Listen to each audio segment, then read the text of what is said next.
वैसे एक थी ली जिसने एक बैंक को उड़ा दिया था, दूसरी थी बनी जिसने फ्री फोकट में अपने माँ बाप को मार दिया था, और आखिर में थी जॉय जिसने हनीमून पे अपने पति को पहाड़ से नीचे फेंक दिया था। वो देखती है कि सभी कैदियों ने एक जैसे कपड़े पहन रखे हैं और हर कोई अपना एक काम कर रहा है। इसी बीच वहाँ उनका लीडर बॉबी अपने असिस्टेंट मॉन्क के साथ एंट्री मारता है, और जैसे ही उसकी नजर कॉर्मैन पर पड़ती है वो मॉन्क से कहता है कि जा इसे हैंडल कर। मॉन्क सीधा कॉर्मैन की तरफ बढ़ता है, लेकिन जैसे ही वो उसके पास आता है कॉर्मैन उसकी तरफ दोस्ती का हाथ बढ़ा देती है, लेकिन मॉन्क उसे एटीट्यूड दिखाने लगता है। दरअसल वो बताना चाहता था कि यहाँ का असली बॉस कौन है। वो जबरदस्ती उसके प्राइवेट पार्ट्स को छूने लगता है, पर तभी कॉर्मैन उसका हाथ हटा देती है और उसके मुंह पर थप्पड़ मारती है। वहीं गुस्से में मॉन्क उसे जमीन पर फेंक देता है और उसके सर पर पैर रख देता है ताकि सबके सामने उसकी बेइज्जती हो। कहता है कि अब से हम जो काम करने के लिए बोलेंगे तुम्हें वही करना पड़ेगा, नहीं तो अंजाम बहुत बुरा होगा। कॉर्मैन चिल्लाकर लोगों से मदद मांगती है, लेकिन वहाँ पर कोई नहीं आता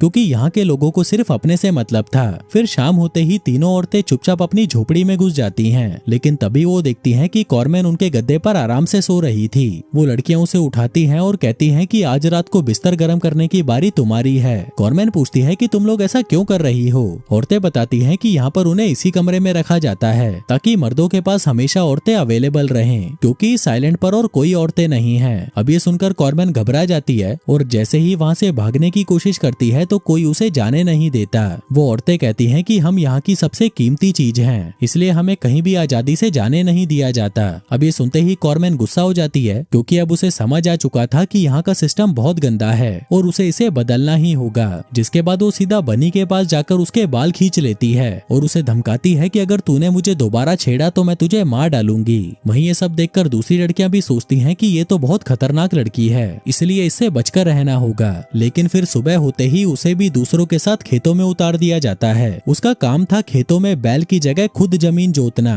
और साथ ही मिट्टी खोदना। फिर दिन भर की मेहनत के बाद बॉबी पूछती है कि क्या किसी ने बॉबी और उसकी गैंग के खिलाफ खड़े होने की कोशिश नहीं की।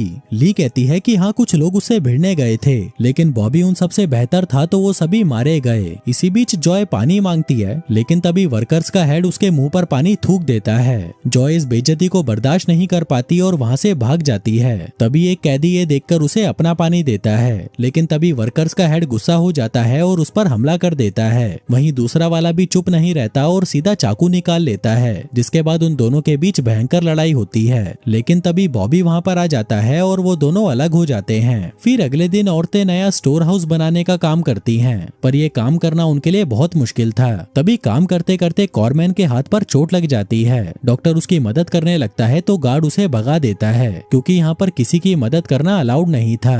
फिर शाम को औरतें थककर जैसे ही सोने वाली होती हैं, तभी मॉन्क वहाँ पर आकर उनको ऑर्डर देता है कि सबको नाइट शिफ्ट करनी होगी, सिवाय बनी को छोड़कर, क्योंकि वो सिर्फ बॉबी के लिए काम करती थी।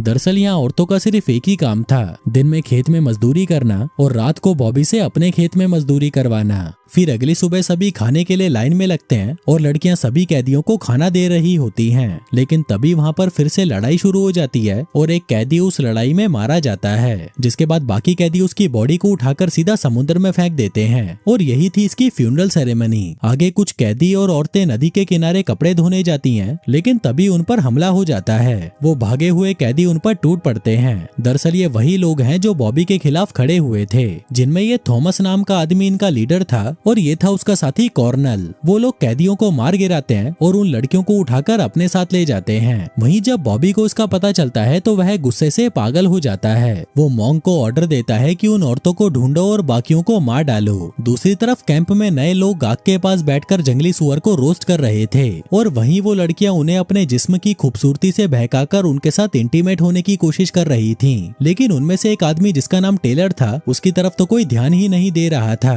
और ये बात उससे बिल्कुल भी बर्दाश्त नहीं होती। वो तुरंत पहले वाले आदमी को ली के ऊपर से हटा देता है, क्योंकि वो खुद ली के साथ इंटीमेट होना चाहता था। लेकिन ली को उसके साथ कुछ नहीं करना था तो वह मदद के लिए चिल्लाने लगती है, क्योंकि टेलर उसके साथ जबरदस्ती कर रहा था। तभी वहाँ बाकी लोग आ जाते हैं और टेलर से कहते हैं कि तुम इसके साथ जबरदस्ती नहीं कर सकते। अब वो उसे छोड़कर चुपचाप वहाँ से चला तो जाता है, लेकिन उसका दिमाग अभी भी ली की टांगों के बीच में ही अटका हुआ था। तभी सीन शिफ्ट होता है और ली को दिखाया जाता है जो झील में नहा रही थी। टेलर भी वहाँ खड़ा उसे देख रहा था, जिसके बाद अचानक वो झील से बाहर आती है और टेलर को एक कोने में ले जाकर लेटा देती है, जिसके बाद वो उसके प्राइवेट पार्ट्स पर शहद लगाने लगाने लगती है। टेलर सोचता है कि आज तो ये उसे चाट चाट कर खुश कर देगी, लेकिन तभी हम देखते हैं कि ली ने ये शहद खुद के चाटने के लिए नहीं लगाया था, बल्कि ये शहद लगाया था मधुमक्खियों की आर्मी को बुलाने के लिए। दरअसल ली उससे अपना बदला लेना चाहती थी। वहीं जैसे ही सभी मधुमक्खियां टेलर के पास आती हैं, टेलर की हालत खराब हो जाती है और वो अपने कीमती सामान को बचाता हुआ सीधा पानी में कूद जाता है। बेचारा टेलर सुहागरात मनाने की सोच रहा था,